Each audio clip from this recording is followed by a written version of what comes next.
Throughout history, one single ritual has built empires and brought others to ruin. In temples, in secret chambers on mountaintops, the sacrificial rite was carried out in silence. But was it merely an act of faith, or the key to the darkest force ever to shape human history? What is a sacrificial ritual? Throughout history, one ritual alone has raised empires and brought others crashing down. In temples, in hidden chambers, atop mountain peaks, the sacrificial rite was carried out in silence. But was it merely an act of faith, or the key to the darkest force ever to control human history? The sacrificial ritual.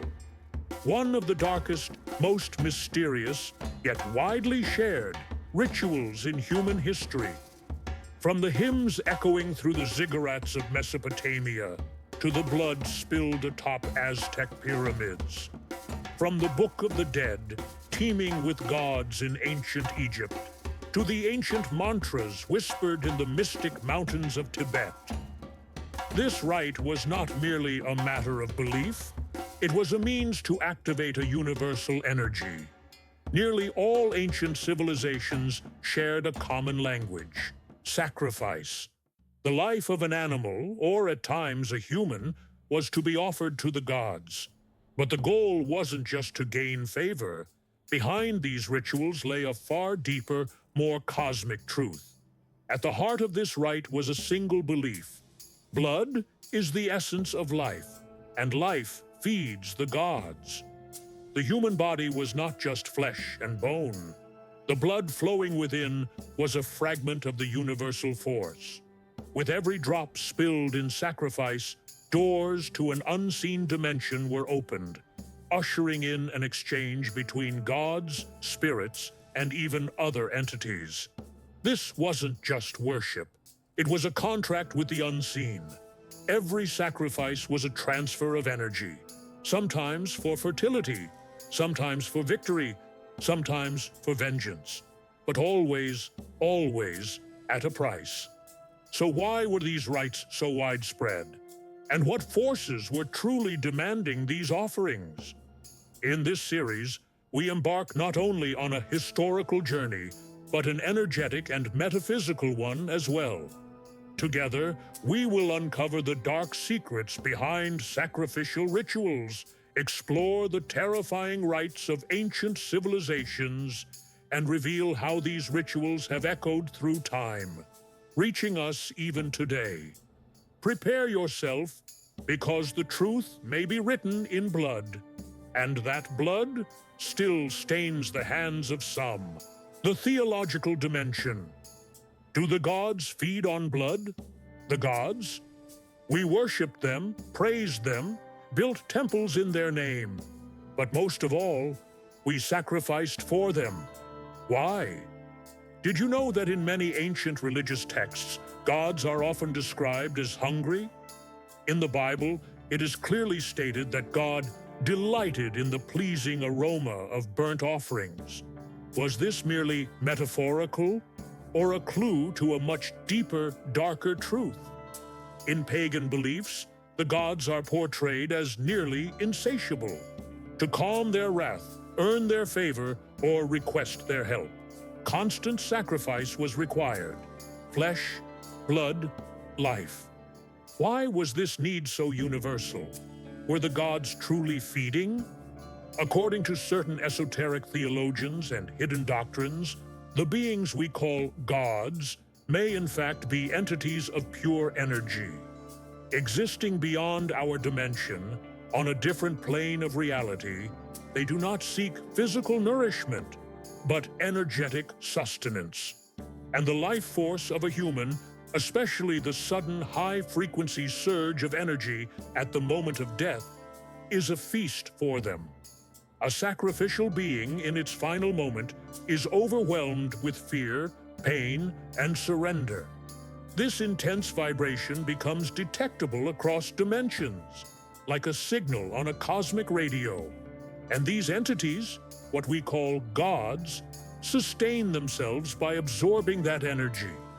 There are many examples that support this idea. The Aztecs offered daily human sacrifices to feed the sun. In Babylon, animal blood was poured onto sacred stones said to connect with the gods. Even in ancient Israelite rituals, firstborns, those belonging to God, were to be sacrificed at appointed times. So, was this truly faith, or a kind of energetic protocol? If the gods feed on energy, then who or what are they really? And more importantly, are they still among us? How deep does this ancient hunger run behind the veil of modern religions? In this series, we won't just examine the past. We'll follow the traces of an invisible feeding chain that may still be active today. Prepare yourself, because what you thought was worship may in fact be an energy transfer. And without even realizing it, you may be feeding something. The energetic dimension, the cosmic impact of sacrificial rituals. The moment of death. Biologically, it appears to be the end. But according to parapsychologists, this moment holds an unparalleled surge of energy in the universe. In the final seconds, when consciousness separates from the body, a wave of energy is released. A high-frequency, pure force. The vibration is so intense that astral gateways, normally sealed, can briefly open under ritualistic conditions. But what passes through these gates? According to some occult theories, these portals don't just carry our prayers or desires upward. They may also allow something else to slip in from beyond. Conscious entities from other dimensions, ancient gods tied to humanity's collective energy, and perhaps the suppressed shadow side of the collective unconscious. But these theories weren't limited to the whispers of ancient priests. In the 20th century, there was someone else obsessed with unlocking this dark knowledge: Adolf Hitler.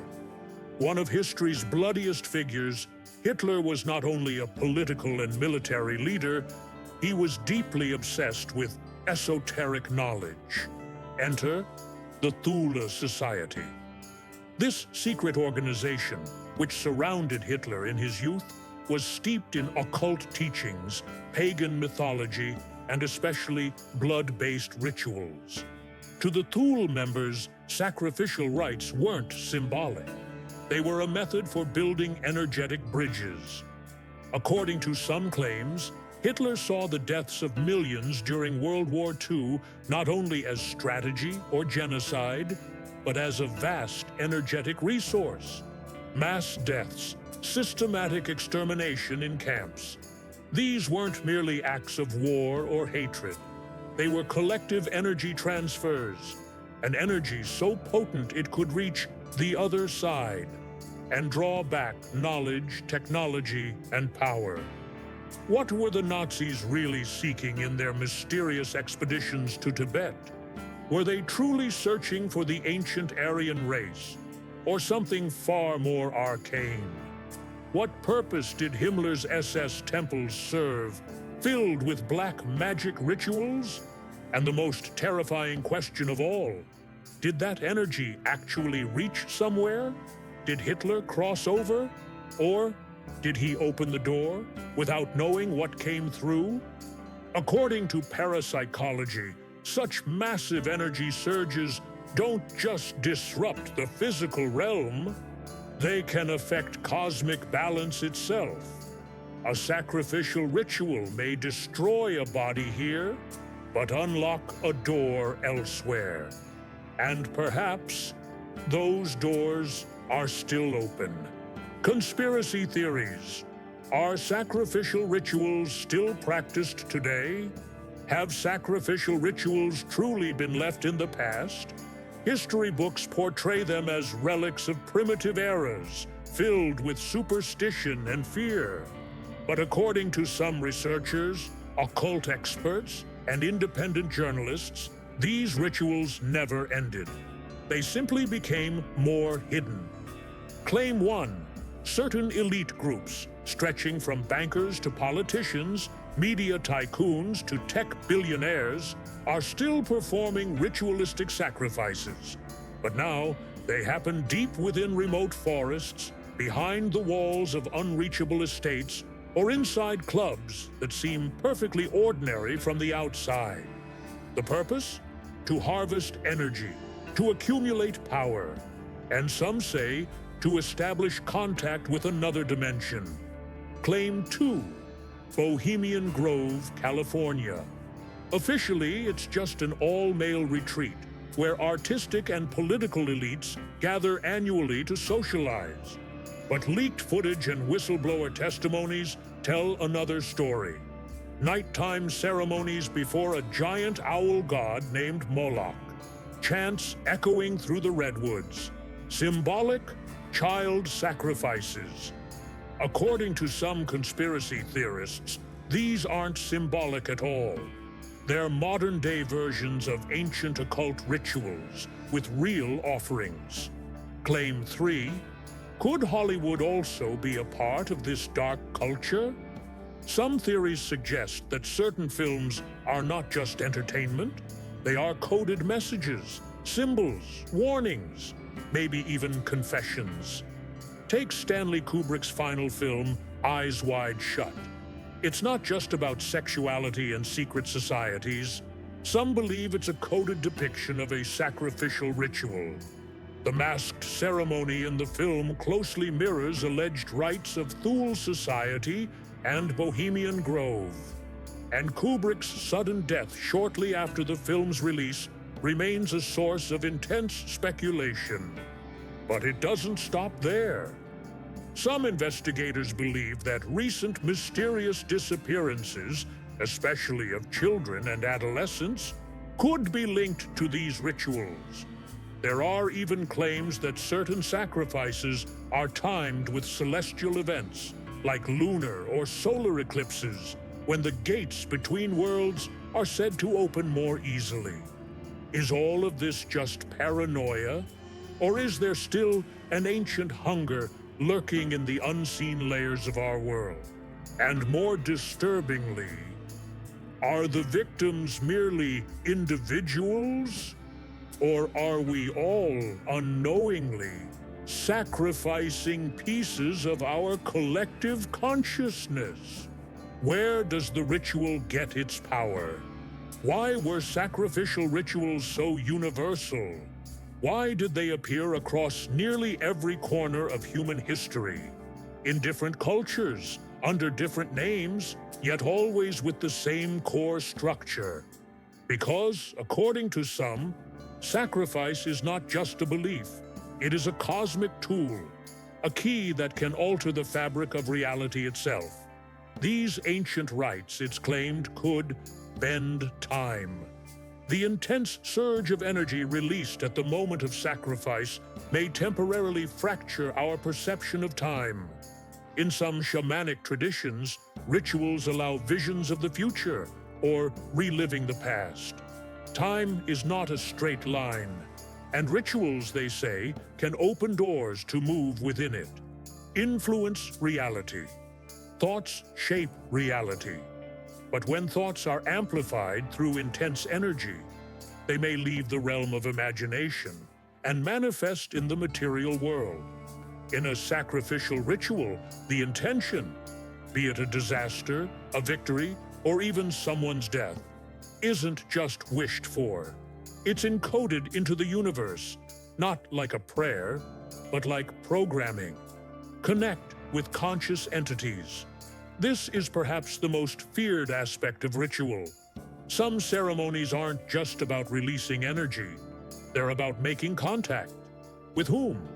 Ancient gods? Minds from other dimensions? Or fractured echoes of the collective unconscious? No one truly knows. But one thing is certain. A ritual is a call, and every call gets an answer. This is why sacrifice was never just a religious act. It was a technology, a cosmic software passed down through millennia, meant to bridge worlds, thin the veil of reality, and grant access to something far beyond ordinary human experience. Maybe that's why this knowledge was kept hidden, away from common hands. And maybe that's why some are still using it today. So we must now ask, how dangerous is the energy source behind this ritual? And have we unknowingly become part of the code?